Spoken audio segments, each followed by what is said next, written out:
I'm obsessed with the pain. I ingest, I retain, assess and I change. Possessed by the thought I'll be free one day from society's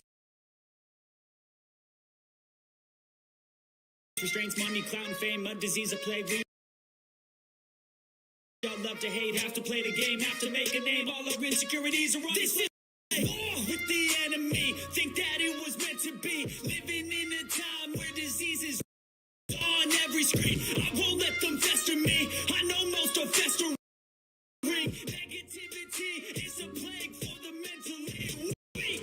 No mercy, all I got is working. Never stop searching, never quench the thirsty. I'm toxic and psychotic with this logic.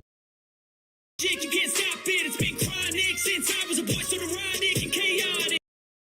I'm too lost with the webs I'm weaving. I could change the course with all I'm achieving. Got my foot on gas, never stop competing. If you break like glass, then this life's gonna eat them. Make mistakes real fast, then you learn how to beat them. If you take off the gas, you can see all the healing. If the pain's in the past, move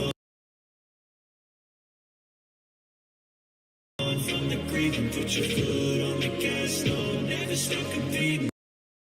Yeah, I've been doing this, I'm on it. I just wanna be iconic. Sipping on a gin and tonic. Got me going off when I'm on this topic. Yeah, if I ever play, I want it. You know that I'm always honest. Stay away from those who are toxic. Keep my face, no way, you don't want it. Yeah. Don't try to drain my energy. The enemy is everything. It's mentally, unhealthily spreading like a rare disease. But I won't let it get to me. I don't need your therapy. I can leave a legacy of leading by in the past, move on.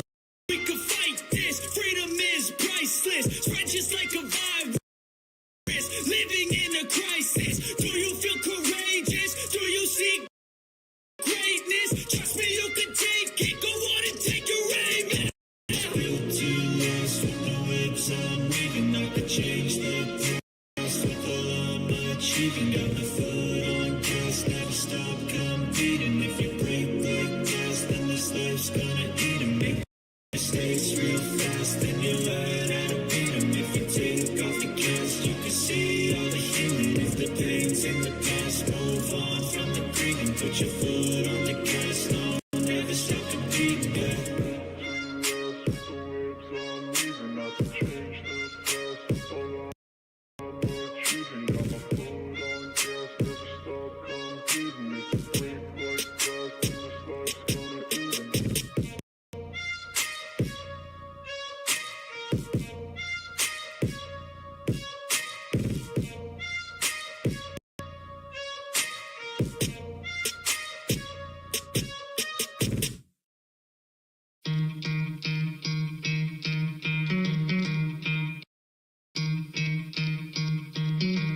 Try to play it, but you're never gonna be me. Look the other way, what I'm doing ain't easy. Bloody and stained from the people who deceive me. Bloody ends break through the chains, go free me. Looking for change, looking for pain. Pulling a mob, pushing a train. I'll never stop, stick to a lane. Pick up the pieces and go rearrange. I'll be the best above all the rest, put me to the test. Expect nothing less, your check is on chest, what's happening next? Yeah. He got the venom, a tangible weapon, no coming in second. This life is a lesson. He got a new engine from him, it's a blessing. New focus, no guessing, just hold an obsession. All in his possession, you got their attention. I'll leave an impression and take your redemption. Just kill no discretion. Your mind is a weapon. 11-11 is never progression. Oh. You can try to play, but you never gonna be me. Look the other way, what I'm doing ain't easy. Bloody and stained from the people who deceive me. Bloody ends break through the chains, go free me. People like sheep move feet, hurt it easy. You don't wanna be fast asleep on this feeling. Better stand tall.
to international shipping if that goes that way.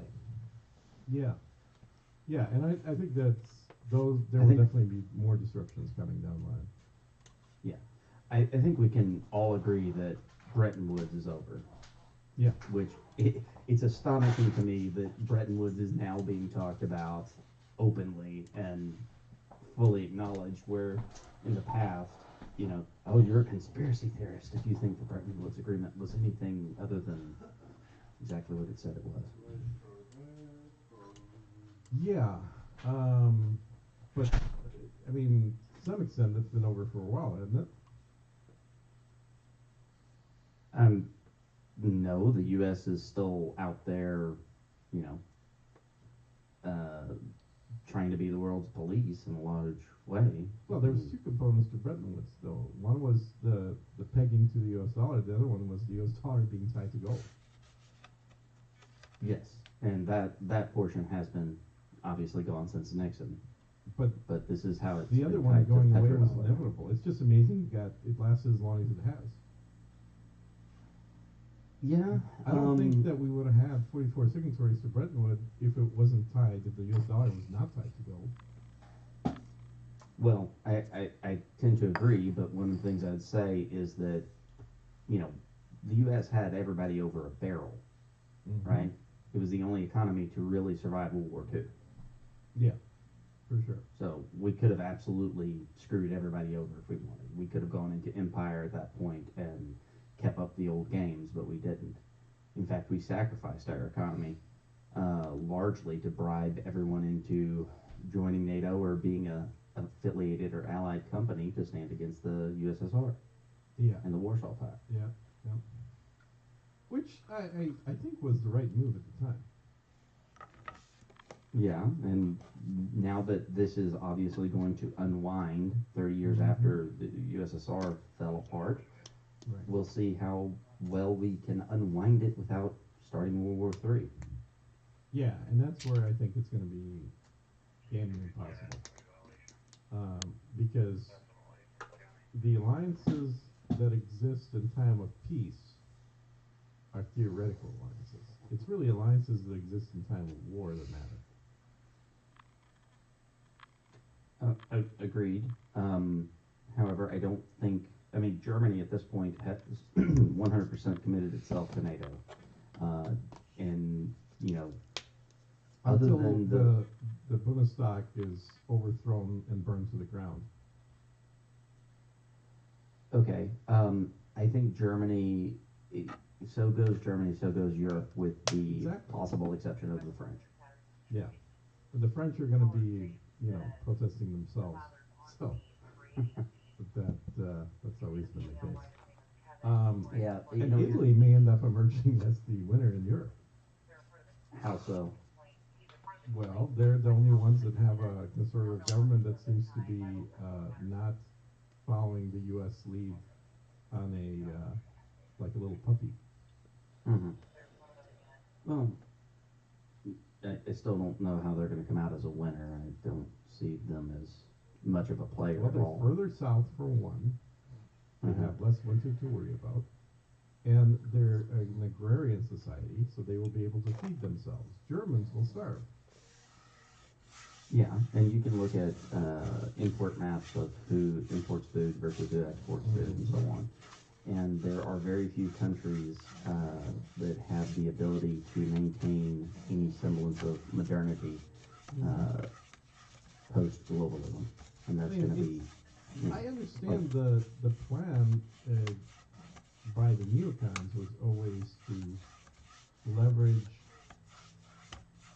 Russia versus Europe in order to further build a wall between Europe and Russia, and then start taking taking over the sale of goods to Europe fully. It'll be U.S. grain, it'll be U.S. petroleum products, um, but all of those have a much higher cost than Russian grain and Russian petroleum products. So Europe is going to be. I mean, even if there isn't a nuclear war, which I suspect there will be, I definitely on that side of the I guess people predicting. But even if there isn't, I think Europe is going to be like I think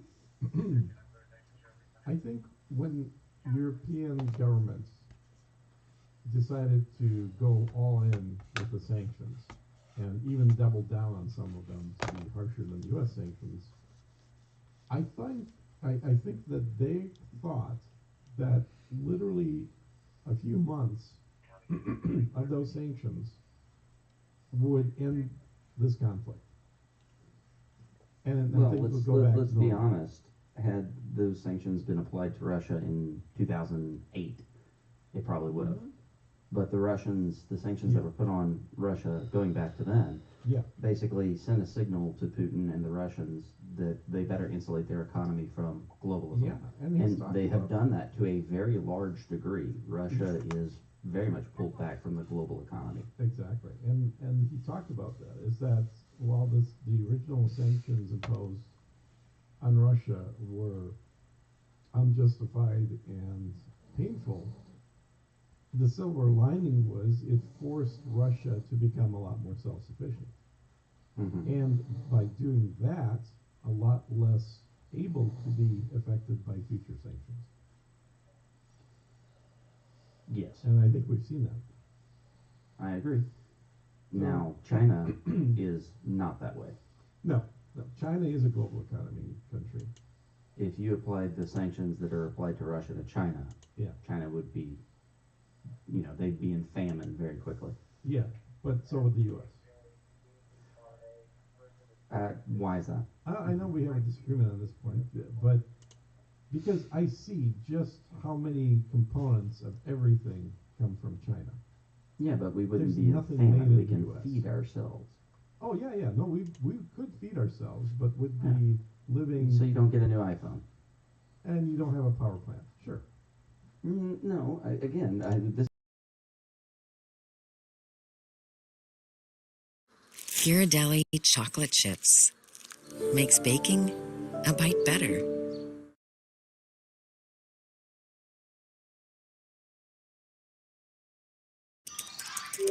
Yeah, sure.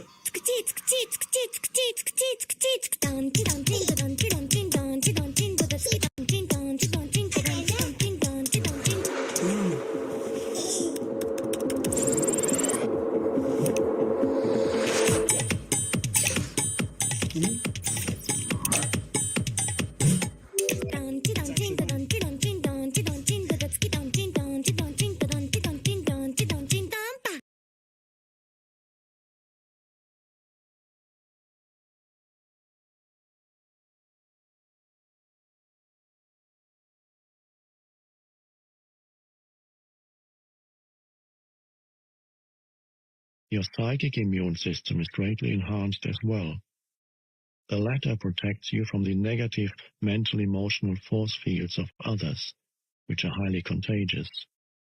Inhabiting the body protects you not by putting up a shield, but by raising the frequency vibration of your total energy field, so that anything that vibrates at a lower frequency, such as fear, anger, depression, and so on, now exists in what is virtually a different order of reality. It doesn't enter your field of consciousness anymore, or if it does, you don't need to offer any resistance to it because it passes right through you. Please don't just accept or reject what I'm saying. Put it to the test. There's a simple but powerful self-healing meditation that you can do whenever you feel the need to boost your immune system. It is particularly effective if used when you feel the first symptoms of an illness, but it also works with illnesses that are already entrenched if you use it at frequent intervals and with an intense focus. It will also counteract any disruption of your energy field by some form of negativity. However, it is not a substitute for the moment-to-moment practice of being in the body. Otherwise, its effect will only be temporary. Here's the meditation. When you are unoccupied for a few minutes, and especially last thing at night before falling asleep and first thing in the morning before getting up, flood your body with consciousness. Close your eyes. Lie flat on your back. Choose different parts of your body to focus your attention on briefly at first. Hands, feet, arms, legs, abdomen, chest, head, and so on. Feel the life energy inside those parts as intensely as you can. Stay with each part for 15 seconds or so. Then let your attention run through the body like a wave a few times, from feet to head and back again. This need only take a minute or so. After that, feel the inner body in its totality, as a single field of energy. Hold that feeling for a few minutes. Be intensely present during that time, present in every cell of your body. Don't be concerned if the mind occasionally succeeds in drawing your attention out of the body and you lose yourself in some thought. As soon as you notice that this has happened, just return your attention to the inner body. At times, when my mind has been very active, it has acquired such momentum that I find it impossible to take my attention away from it and feel the inner body. This happens particularly when I get into a worry or anxiety pattern. Do you have any suggestions? If at any time you're finding it hard to get in touch with the inner body, it is usually easier to focus on your breathing first. Conscious breathing, which is a powerful meditation in its own right, will gradually put you in touch with the body. Follow the breath with your attention as it moves in and out of your body. Breathe into the body and feel your abdomen expanding and contracting slightly with each inhalation and exhalation. If you find it easy to visualize, close your eyes and see yourself surrounded by light or immersed in a luminous substance, a sea of consciousness. Then breathe in that light. Feel that luminous substance filling up your body and making it luminous also. Then gradually focus more on the feeling. You're now in your body. Don't get attached to any visual image. If you need to use your mind for a specific purpose, use it in conjunction with your inner body. Only if you are able to be conscious without thought can you use your mind creatively, and the easiest way to enter that state is through your body. Whenever an answer, a solution, or a creative idea is needed, stop thinking for a moment by focusing attention on your inner energy field. Become aware of the stillness. When you resume thinking, it will be fresh and creative. In any thought activity, make it a habit to go back and forth every few minutes or so between thinking and an inner kind of listening, an inner stillness. We could say, don't just think with your head, think with your whole body. When listening to another person, don't just listen with your mind, listen with your whole body. Feel the energy field of your inner body as you listen. That takes attention away from thinking and creates a still space that enables you to truly listen without the mind interfering. You are giving the other person space to be. It is the most precious gift you can give. Most people don't know how to listen because the major part of their attention is taken up by thinking. They pay more attention to that than to what the other person is saying, and none at all to what really matters, the being of the other person underneath the words and the mind. Of course, you cannot feel someone else's being except through your own. This is the beginning of the realization of oneness, which is love. At the deepest level of being, you are one with all that is. Most human relationships consist mainly of minds interacting with each other, not of human beings communicating, being in communion. No relationship can thrive in that way, and that is why there is so much conflict in relationships. When the mind is running your life, conflict, strife, and problems are inevitable. Being in touch with your inner body creates a clear space of no mind within which the relationship can flower.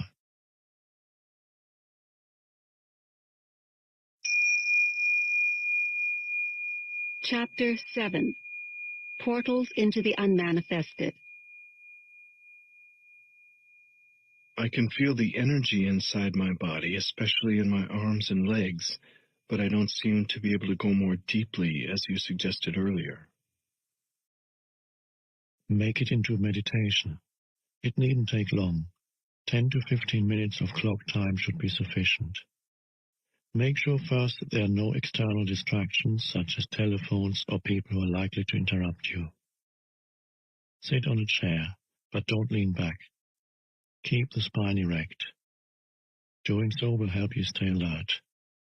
Alternatively, choose your own favorite position for meditation. Make sure the body is relaxed.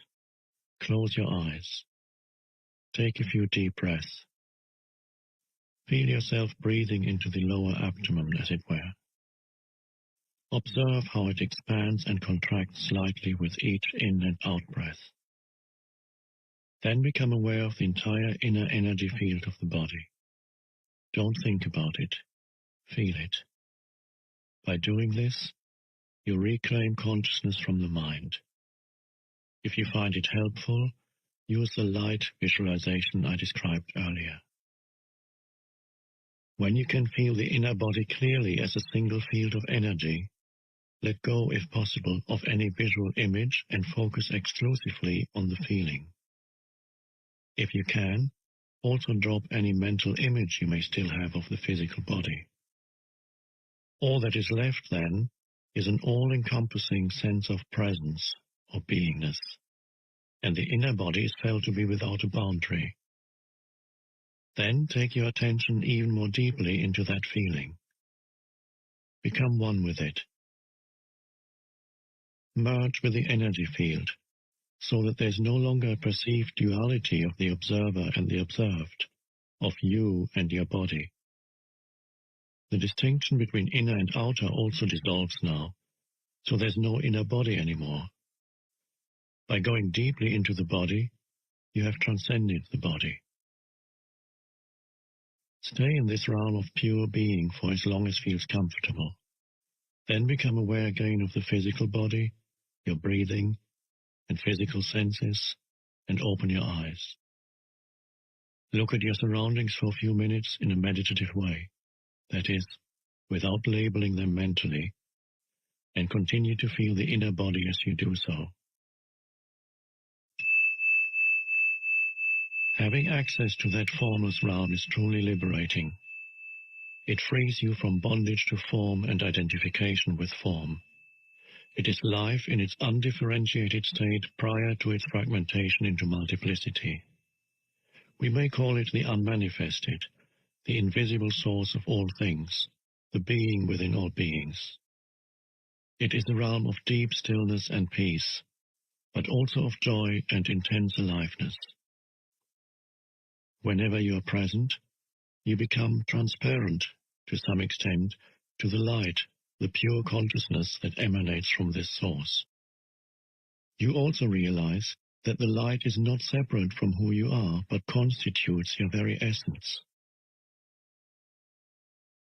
Is the unmanifested what in the East is called chi, a kind of universal life energy? No, it isn't. The unmanifested is the source of chi. Chi is the inner energy field of your body.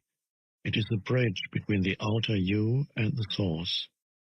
It lies halfway between the manifested, the world of form, and the unmanifested. Chi can be likened to a river or an energy stream. If you take the focus of your consciousness deeply into the inner body, you are tracing the course of this river back to its source. Chi is movement, the unmanifested is stillness. When you reach a point of absolute stillness, which is nevertheless vibrant with life, you have gone beyond the inner body and beyond chi to the source itself, the unmanifested. Qi is the link between the unmanifested and the physical universe. So if you take your attention deeply into the inner body, you may reach this point, this singularity, where the world dissolves into the unmanifested, and the unmanifested takes on form as the energy stream of Qi, which then becomes the world. This is the point of birth and death. When your consciousness is directed outward, mind and world arise. When it is directed inward, it realizes its own source and returns home into the unmanifested. Then, when your consciousness comes back to the manifested world, you reassume the form identity that you temporarily relinquished. You have a name, a past, a life situation, a future. But in one essential respect, you are not the same person you were before. You will have glimpsed a reality within yourself that is not of this world, although it isn't separate from it, just as it isn't separate from you. Now let your spiritual practice be this. As you go about your life, don't give 100% of your attention to the external world and to your mind. Keep some within. I've spoken about this already. Feel the inner body even when engaged in everyday activities, especially when engaged in relationships or when you're relating with nature. Feel the stillness deep inside it. Keep the portal open. It is quite possible to be conscious of the unmanifested throughout your life. You feel it as a deep sense of peace somewhere in the background, a stillness that never leaves you, no matter what happens out here. You become a bridge between the unmanifested and the manifested, between God and the world.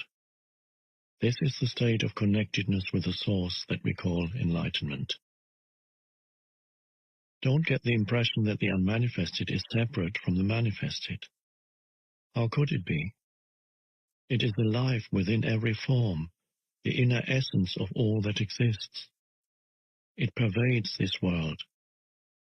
Let me explain. You take a journey into the unmanifested every night when you enter the phase of deep dreamless sleep. You merge with the source. You draw from it the vital energy that sustains you for a while when you return to the manifested, the world of separate forms. This energy is much more vital than food. Man does not live by bread alone. But in dreamless sleep, you don't go into it consciously. Although the bodily functions are still operating, you no longer exist in that state. Can you imagine what it would be like to go into dreamless sleep with full consciousness? It is impossible to imagine it, because that state has no content. The unmanifested does not liberate you until you enter it consciously. That's why Jesus did not say, "The truth will make you free," but rather, "You will know the truth, and the truth will make you free." This is not a conceptual truth. It is the truth of eternal life beyond form, which is known directly or not at all. But don't attempt to stay conscious in dreamless sleep. It is highly unlikely that you will succeed. At most, you may remain conscious during the dream phase, but not beyond that. This is called lucid dreaming, which may be interesting and fascinating, but it is not liberating. So use your inner body as a portal through which you enter the unmanifested, and keep that portal open so that you stay connected with the source at all times. It makes no difference as far as the inner body is concerned, whether your outer physical body is old or young, frail or strong. The inner body is timeless. If you are not yet able to feel the inner body, use one of the other portals, although ultimately they are all one. Some I have spoken about at length already, but I'll mention them again briefly here. The now can be seen as the main portal. It is an essential aspect of every other portal, including the inner body. You cannot be in your body without being intensely present in the now. Time and the manifested are as inextricably linked as are the timeless now and the unmanifested. When you dissolve psychological time through intense present moment awareness, you become conscious of the unmanifested both directly and indirectly. Directly, you feel it as the radiance and power of your conscious presence.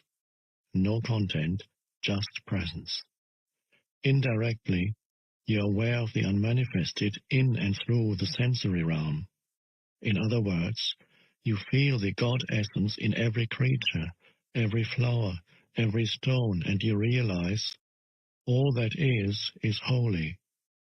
This is why Jesus, speaking entirely from his essence or Christ identity, says in the Gospel of Thomas, "Split a piece of wood, I am there. Lift up a stone, and you will find me there." Another portal into the unmanifested is created through the cessation of thinking. This can start with a very simple thing, such as taking one conscious breath, or looking, in a state of intense alertness, at a flower, so that there's no mental commentary running at the same time. There are many ways to create a gap in the incessant stream of thought. This is what meditation is all about. Thought is part of the realm of the manifested. Continuous mind activity keeps you imprisoned in the world of form and becomes an opaque screen that prevents you from becoming conscious of the unmanifested, conscious of the formless and timeless God essence in yourself and in all things and all creatures. When you are intensely present, you don't need to be concerned about the cessation of thinking, of course, because the mind then stops automatically. That's why I said the now is an essential aspect of every other portal. Surrender, the letting go of mental-emotional resistance to what is, also becomes a portal into the unmanifested. The reason for this is simple. Inner resistance cuts you off from other people, from yourself, from the world around you. It strengthens the feeling of separateness on which the ego depends for its survival. The stronger the feeling of separateness, the more you are bound to the manifested, the world of separate forms. The more you are bound to the world of form, the harder and more impenetrable your form identity becomes. The portal is closed, and you are cut off from the inner dimension, the dimension of depth. In the state of surrender, your form identity softens and you become somewhat transparent, as it were, so the unmanifested can shine through you. It's up to you to open a portal in your life that gives you conscious access to the unmanifested. Get in touch with the energy field of the inner body, be intensely present, disidentify from the mind, surrender to what is. These are all portals you can use, but you only need to use one. Surely love must also be one of those portals? No, it isn't. As soon as one of the portals is open, love is present in you as the feeling realization of oneness. Love isn't a portal. It's what comes through the portal into this world. As long as you are completely trapped in your form identity, there can be no love. Your task is not to search for love, but to find a portal through which love can enter. Are there any other portals apart from those you just mentioned? Yes, there are. The unmanifested is not separate from the manifested. It pervades this world, but it is so well disguised that almost everybody misses it completely. If you know where to look, you'll find it everywhere. A portal opens up every moment. Do you hear that dog barking in the distance? Or that car passing by? Listen carefully. Can you feel the presence of the unmanifested in that? You can't? Look for it in the silence out of which the sounds come and into which they return. Pay more attention to the silence than to the sounds. Paying attention to outer silence creates inner silence. The mind becomes still. A portal is opening up. Every sound is born out of silence, dies back into silence, and during its lifespan is surrounded by silence. Silence enables the sound to be. It is an intrinsic but unmanifested part of every sound, every musical note, every song, every word. The unmanifested is present in this world as silence. This is why it has been said that nothing in this world is so like God as silence. All you have to do is pay attention to it. Even during a conversation, become conscious of the gaps between words, the brief silent intervals between sentences. As you do that, the dimension of stillness grows within you. You cannot pay attention to silence without simultaneously becoming still within. Silence without, stillness within. You have entered the unmanifested. Just as no sound can exist without silence, nothing can exist without no thing, without the empty space that enables it to be. Every physical object or body has come out of nothing, is surrounded by nothing, and will eventually return to nothing. Not only that, but even inside every physical body, there's far more nothing than something. Physicists tell us that the solidity of matter is an illusion. Even seemingly solid matter, including your physical body, is nearly 100% empty space. So vast are the distances between the atoms compared to their size. What is more, even inside every atom there's mostly empty space. What is left is more like a vibrational frequency than particles of solid matter, more like a musical note. Buddhists have known that for over 2,500 years. Form is emptiness. Emptiness is form, states the Heart Sutra, one of the best-known ancient Buddhist texts. The essence of all things is emptiness. The unmanifested is not only present in this world as silence, it also pervades the entire physical universe as space, from within and without. This is just as easy to miss as silence. Everybody pays attention to the things in space, but who pays attention to space itself? You seem to be implying that emptiness or nothing is not just nothing, that there is some mysterious quality to it. What is this nothing? You cannot ask such a question. Your mind is trying to make nothing into something. The moment you make it into something, you've missed it. Nothing, space, is the appearance of the unmanifested as an externalized phenomenon in a sense-perceived world. That's about as much as one can say about it, and even that is a kind of paradox. It cannot become an object of knowledge. You can't do a PhD on nothing. When scientists study space, they usually make it into something and thereby miss its essence entirely. Not surprisingly, the latest theory is that space isn't empty at all, that it is filled with some substance. Once you have a theory, it's not too hard to find evidence to substantiate it, at least until some other theory comes along. Nothing can only become a portal into the unmanifested for you if you don't try to grasp or understand it. Isn't that what we're doing here? Not at all. I'm giving you pointers to show you how you can bring the dimension of the unmanifested into your life. We're not trying to understand it. There's nothing to understand. Space has no existence. To exist literally means to stand out.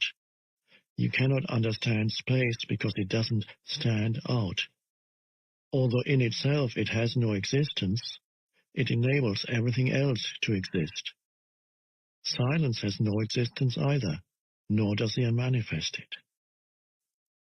So what happens if you withdraw attention from the objects in space and become aware of space itself? What is the essence of this room? The furniture, pictures, and so on are in the room, but they are not the room. The floor, walls, and ceiling define the boundary of the room, but they are not the room either. So what is the essence of the room? Space, of course. Empty space. There would be no room without it. Since space is nothing, we can say that what is not there is more important than what is there. So become aware of the space that is all around you. Don't think about it. Feel it, as it were. Pay attention to nothing. As you do that, a shift in consciousness takes place inside you. Here's why. The inner equivalent to objects in space, such as furniture, walls, and so on, are your mind objects, thoughts, emotions, and the objects of the senses. And the inner equivalent of space is the consciousness that enables your mind object to be, just as space allows all things to be. So if you withdraw attention from things, objects in space, you automatically withdraw attention from your mind objects as well. In other words, you cannot think and be aware of space, or of silence for that matter. By becoming aware of the empty space around you, you simultaneously become aware of the space of no mind, of pure consciousness, the unmanifested. This is how the contemplation of space can become a portal for you. Space and silence are two aspects of the same thing, the same no thing. They are an externalization of inner space and inner silence, which is stillness, the infinitely creative womb of all existence. Most humans are completely unconscious of this dimension. There is no inner space, no stillness. They are out of balance. In other words, they know the world, or think they do, but they don't know God. They identify exclusively with their own physical and psychological form, unconscious of essence.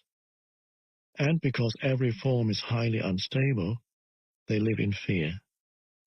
This fear causes a deep misperception of themselves and of other humans, a distortion in their vision of the world. If some cosmic convulsion brought about the end of our world, the unmanifested would remain totally unaffected by this. A Course in Miracles expresses this truth poignantly. Nothing real can be threatened. Nothing unreal exists. Herein lies the peace of God. If you remain in conscious connection with the unmanifested, you value, love, and deeply respect the manifested and every life form in it as an expression of the one life beyond form. You also know that every form is destined to dissolve again, and that ultimately nothing out here matters all that much. You have overcome the world, in the words of Jesus, or as the Buddha put it, you have crossed over to the other shore.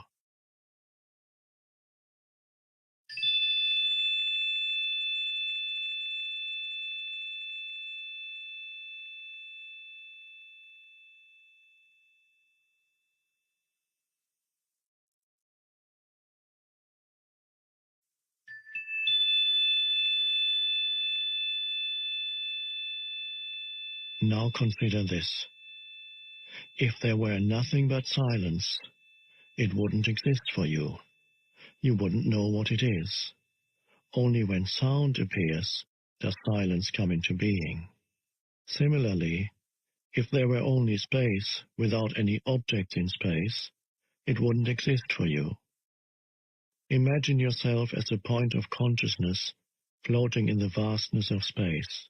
No stars, no galaxies, just emptiness. Suddenly, space wouldn't be vast anymore. It would not be there at all. There would be no speed, no movement from here to there. At least 2 points of reference are needed for distance and space to come into being. Space comes into being the moment the one becomes two, and as two become the 10,000 things, as Lao Tse calls the manifested world, space becomes more and more vast, so world and space arise simultaneously. Nothing could be without space, yet space is nothing. Before the universe came into being, before the Big Bang, if you like, there wasn't a vast empty space waiting to be filled. There was no space, as there was no thing. There was only the unmanifested, the One. When the One became the 10,000 things, suddenly space seemed to be there and enabled the many to be. Where did it come from? Was it created by God to accommodate the universe? Of course not. Space is no thing, so it was never created. Go out on a clear night and look up at the sky. The thousands of stars you can see with the naked eye are no more than an infinitesimal fraction of what is there. 1,000 million galaxies can already be detected with the most powerful telescopes. Each galaxy an island universe containing thousands of millions of stars. Yet what is even more awe-inspiring is the infinity of space itself, the depth and stillness that allows all of that magnificence to be. Nothing could be more awe-inspiring and majestic than the inconceivable vastness and stillness of space. And yet, what is it? Emptiness. Vast emptiness. What appears to us as space in our universe perceived through the mind and the senses is the unmanifested itself, externalized.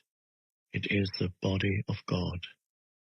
And the greatest miracle is this: that stillness and vastness that enables the universe to be is not just out there in space. It is also within you. When you are utterly and totally present, you encounter it as the still inner space of no mind.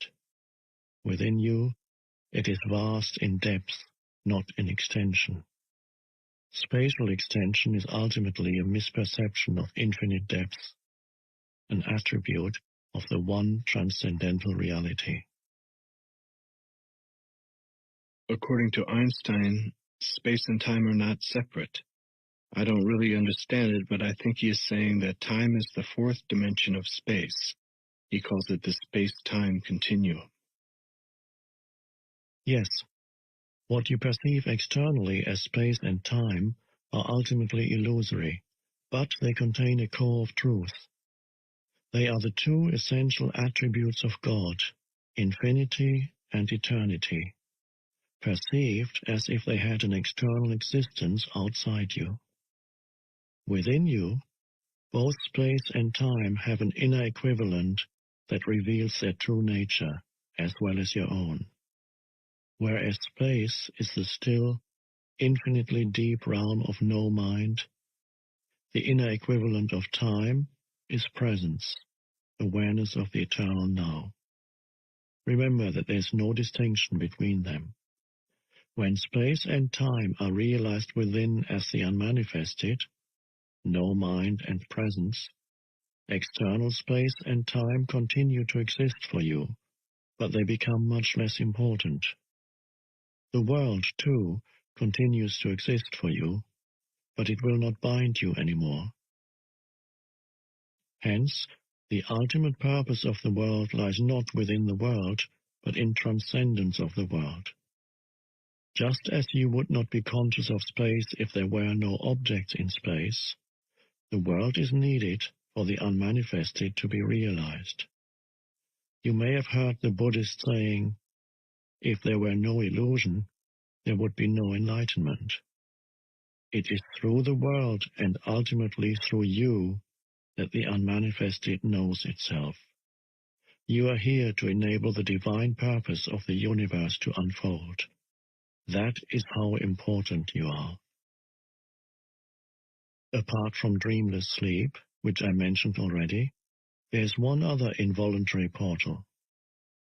It opens up briefly at the time of physical death.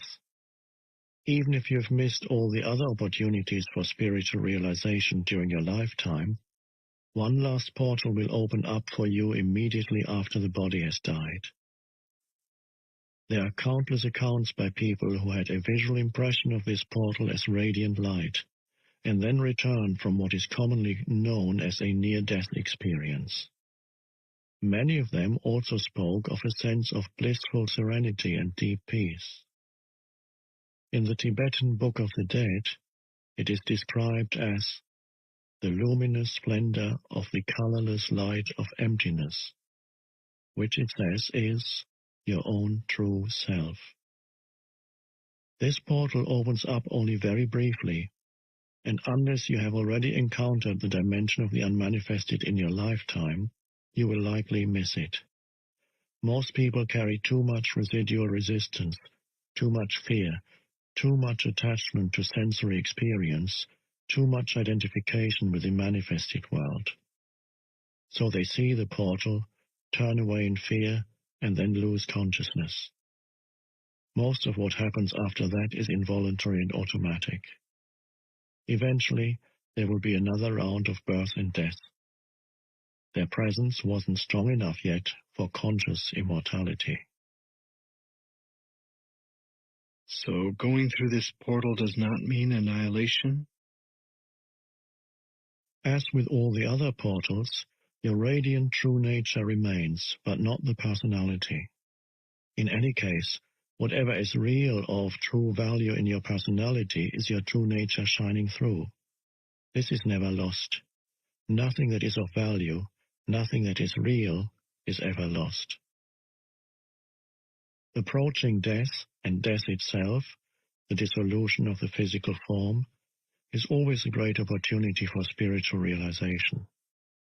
This opportunity is tragically missed most of the time, since we live in a culture that is almost totally ignorant of death, as it is almost totally ignorant of anything that truly matters.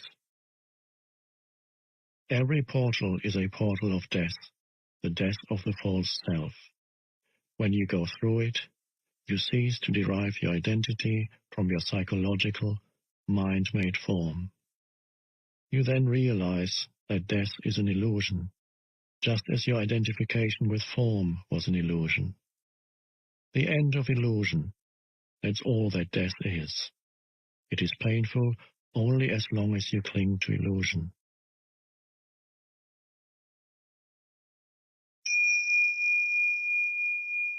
Chapter 8. Enlightened Relationships. I always thought that true enlightenment is not possible except through love in a relationship between a man and a woman. Isn't that what makes us whole again? How can one's life be fulfilled until that happens? Is that true in your experience? Has this happened to you? Not yet. But how could it be otherwise? I know that it will happen. In other words, you're waiting for an event in time to save you. Is this not the core error that we've been talking about? Salvation is not elsewhere in place or time. It is here and now. What does that statement mean? Salvation is here and now. I don't understand it. I don't even know what salvation means. Most people pursue physical pleasures or various forms of psychological gratification because they believe that those things will make them happy or free them from a feeling of fear or lack. Happiness may be perceived as a heightened sense of aliveness attained through physical pleasure, or a more secure and more complete sense of self attained through some form of psychological gratification. This is the search for salvation from a state of unsatisfactoriness or insufficiency. Invariably, any satisfaction that they obtain is short-lived, so the condition of satisfaction or fulfillment is usually projected once again onto an imaginary point away from the here and now. When I obtain this, or am free of that, then I will be okay. This is the unconscious mindset that creates the illusion of salvation in the future. True salvation is fulfillment, peace, life in all its fullness. It is to be who you are, to feel within you the good that has no opposite, the joy of being that depends on nothing outside itself. It is felt not as a passing experience, but as an abiding presence. In theistic language, it is to know God, not as something outside you, but as your own innermost essence. True salvation is to know yourself as an inseparable part of the timeless and formless one life from which all that exists derives its being. True salvation is a state of freedom from fear, from suffering, from a perceived state of lack and insufficiency, and therefore from all wanting, needing, grasping, and clinging. It is freedom from compulsive thinking, from negativity, and above all, from past and future as a psychological need. Your mind is telling you that you cannot get there from here. Something needs to happen, or you need to become this or that before you can be free and fulfilled. It is saying, in fact, that you need time, that you need to find, sort out, do, achieve, acquire, become, or understand something before you can be free or complete. You see time as a means to salvation, whereas in truth it is the greatest obstacle to salvation. You think that you can't get there from where and who you are at this moment because you are not yet complete or good enough, but the truth is that here and now is the only point from where you can get there. You get there by realizing that you are there already. You find God the moment you realize that you don't need to seek God. So there's no only way to salvation. Any condition can be used, but no particular condition is needed. However, there's only one point of access, the now. There can be no salvation away from this moment. You're lonely and without a partner? Enter the now from there. You're in a relationship? Enter the now from there. There's nothing you can ever do or attain that will get you closer to salvation than it is at this moment. This may be hard to grasp for a mind accustomed to thinking that everything worthwhile is in the future. Nor can anything that you ever did or that was done to you in the past prevent you from saying yes to what is and taking your attention deeply into the now. You cannot do this in the future. You do it now or not at all.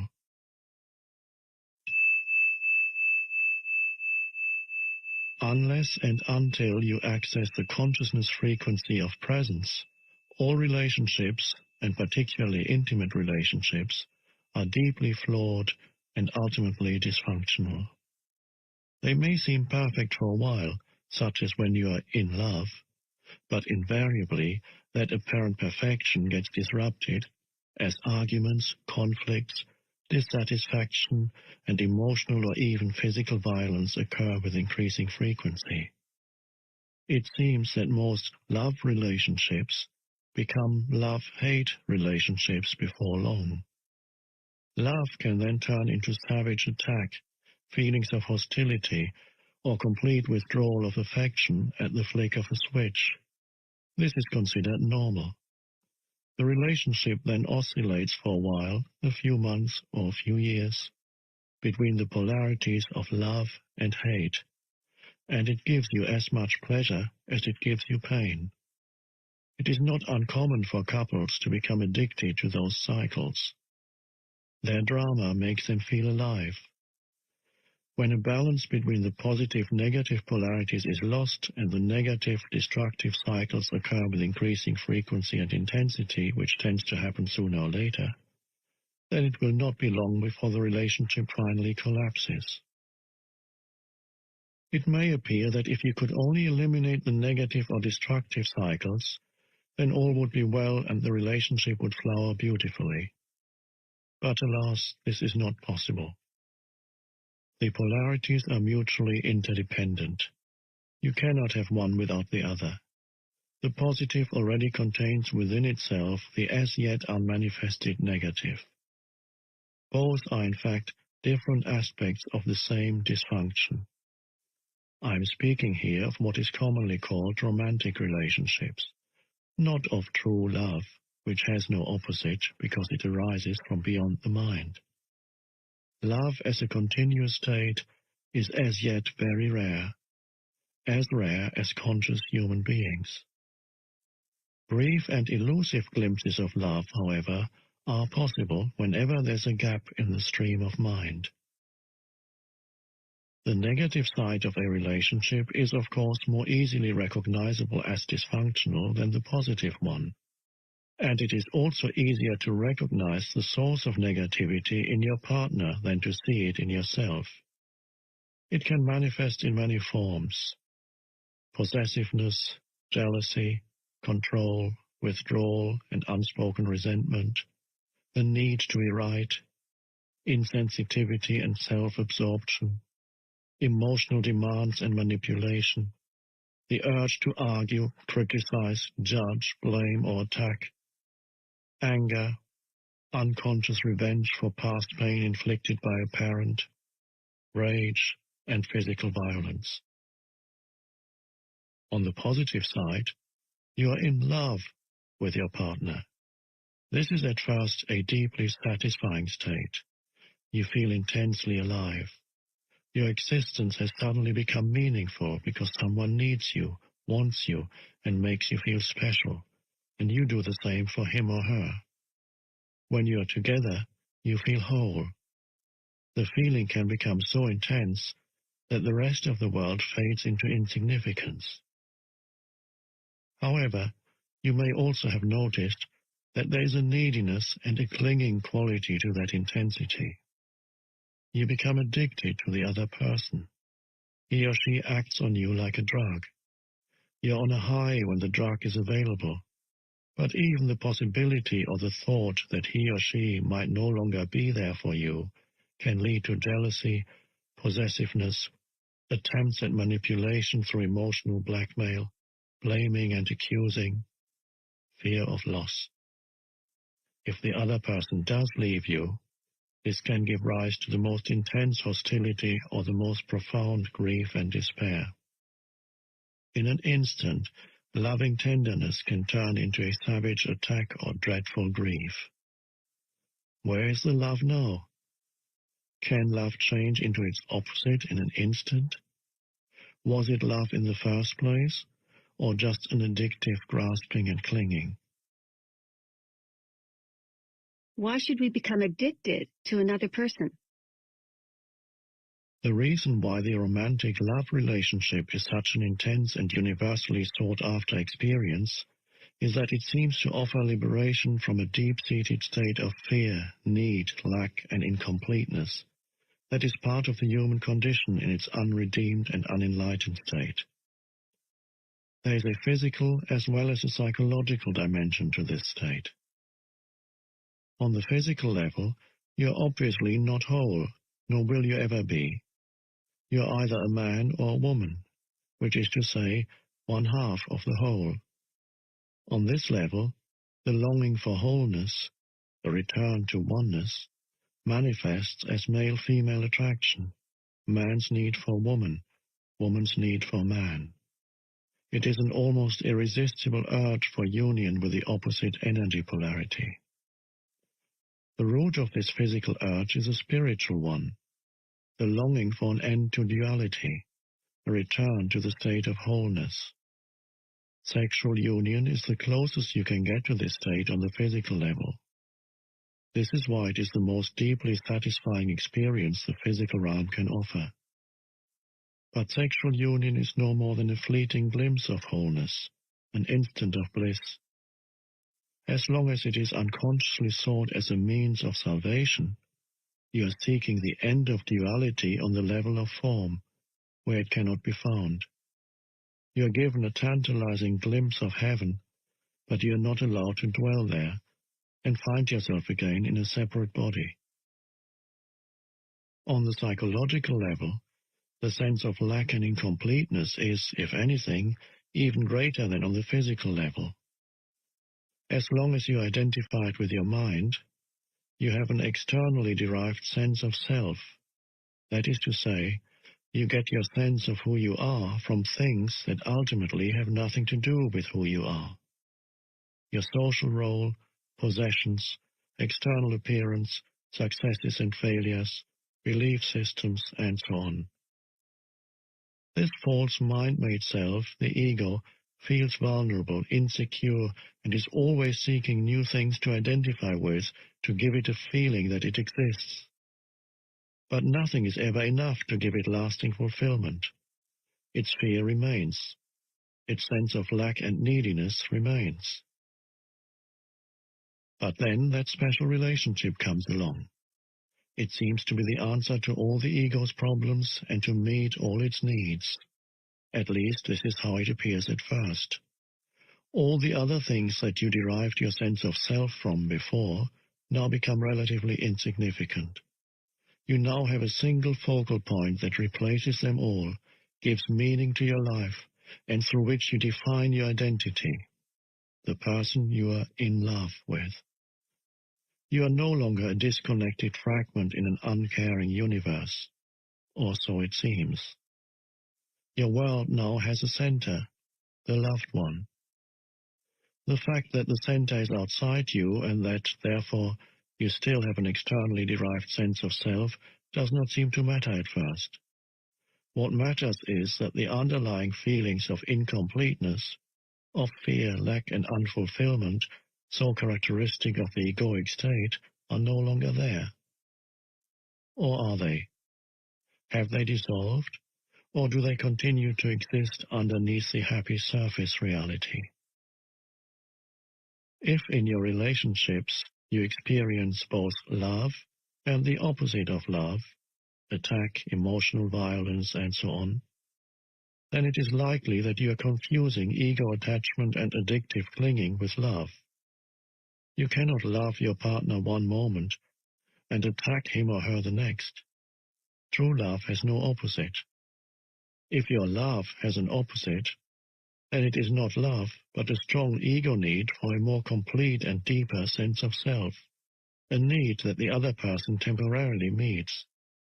It is the ego's substitute for salvation, and for a short time it almost does feel like salvation. But there comes a point when your partner behaves in ways that fail to meet your needs, or rather those of your ego. The feelings of fear, pain, and lack that are an intrinsic part of egoic consciousness but had been covered up by the love relationship now resurface. Just as with every other addiction, you are on a high when the drug is available, but invariably there comes a time when the drug no longer works for you. When those painful feelings reappear, you feel them even more strongly than before, and what is more, you now perceive your partner as the cause of those feelings. This means that you project them outward and attack the other with all the savage violence that is part of your pain. This attack may awaken the partner's own pain, and he or she may counter your attack. At this point, the ego is still unconsciously hoping that its attack or its attempts at manipulation will be sufficient punishment to induce your partner to change their behavior, so that it can use them again as a cover-up for your pain. Every addiction arises from an unconscious refusal to face and move through your own pain. Every addiction starts with pain and ends with pain.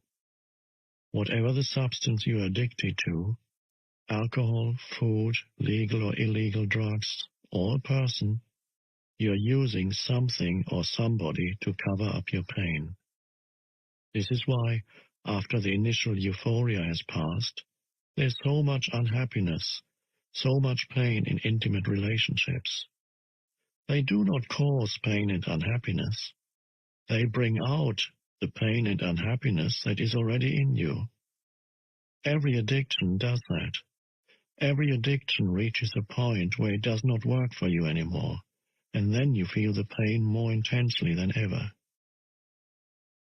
This is one reason why most people are always trying to escape from the present moment and are seeking some kind of salvation in the future.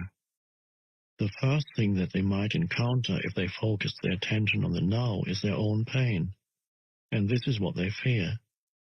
If they only knew how easy it is to access in the now the power of presence that dissolves the past and its pain, the reality that dissolves the illusion.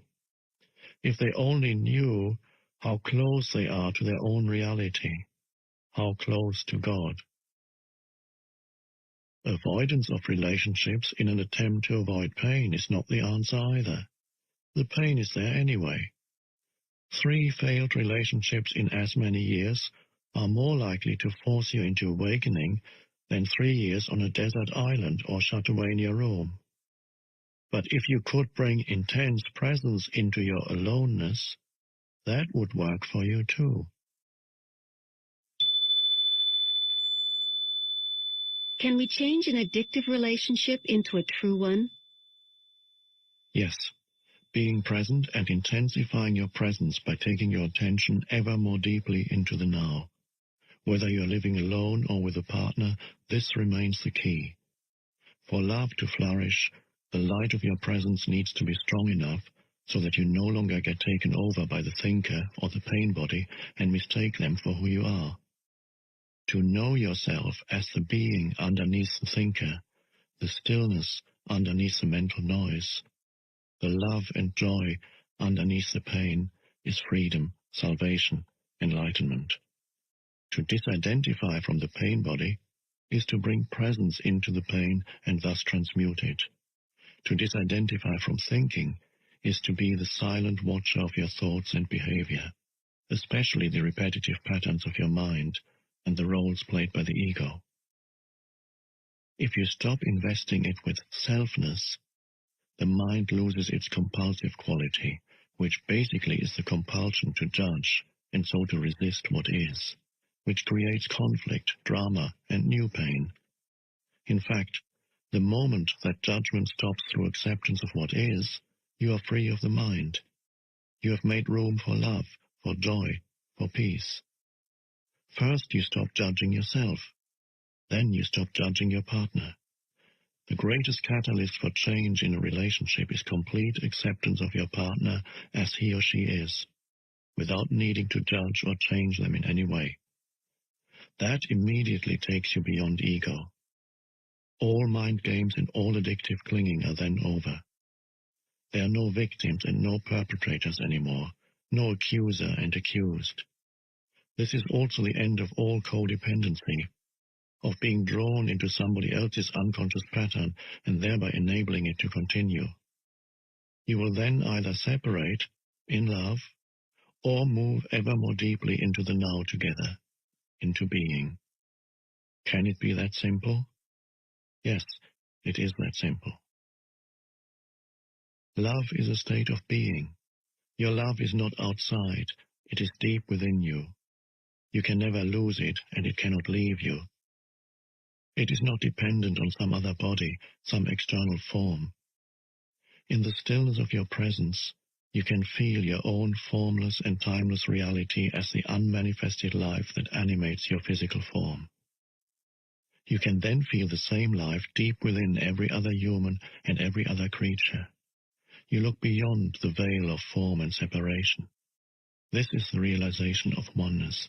This is love. What is God? The eternal one life underneath all the forms of life. What is love? To feel the presence of that one life deep within yourself and within all creatures. To be it. Therefore, all love is the love of God.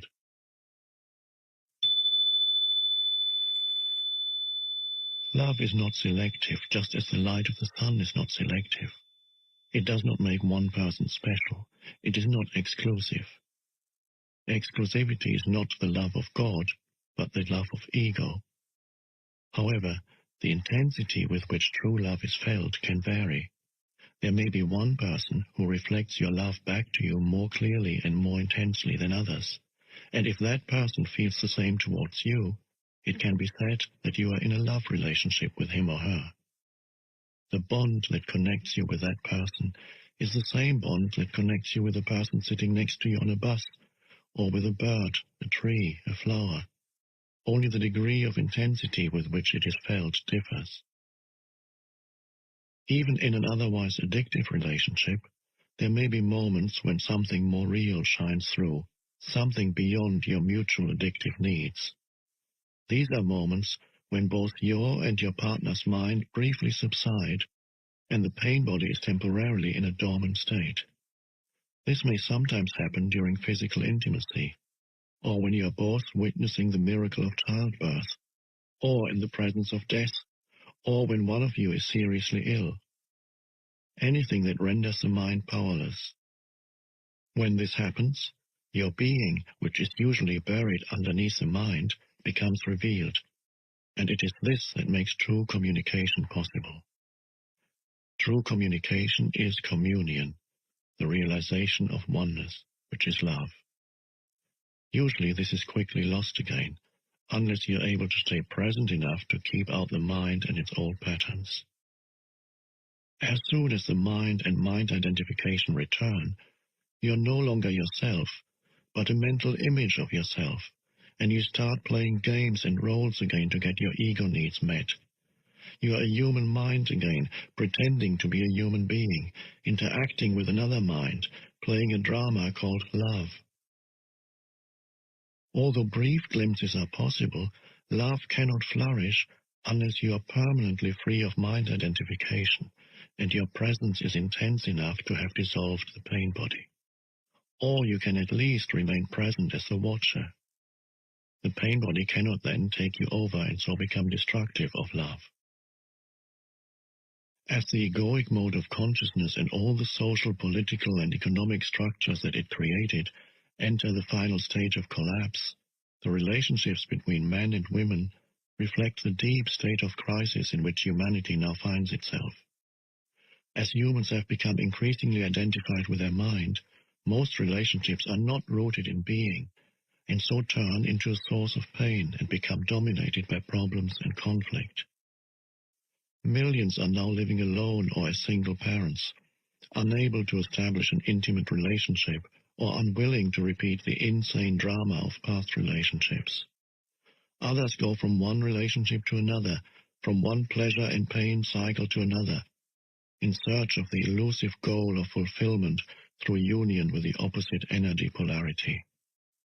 Still others compromise and continue to be together in a dysfunctional relationship in which negativity prevails, for the sake of the children or security, through force of habit, fear of being alone, or some other mutually beneficial arrangement, or even through the unconscious addiction to the excitement of emotional drama and pain.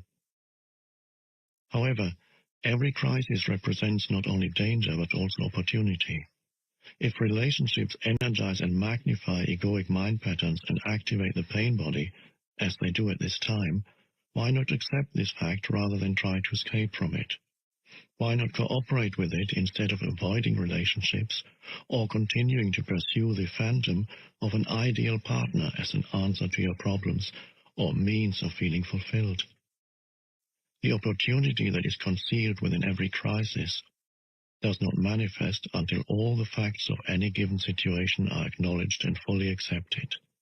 As long as you deny them, as long as you try to escape from them or wish that things were different, the window of opportunity does not open up, and you remain trapped inside that situation, which will remain the same or deteriorate further. With the acknowledgement and acceptance of the facts also comes a degree of freedom from them. For example, when you know there's disharmony and you hold that knowing, through your knowing a new factor has come in, and the disharmony cannot remain unchanged. When you know you are not at peace, your knowing creates a still space that surrounds your non-peace in a loving and tender embrace and then transmutes your non-peace into peace. As far as inner transformation is concerned, there's nothing you can do about it. You cannot transform yourself, and you certainly cannot transform your partner or anybody else. All you can do is create a space for transformation to happen, for grace and love to enter.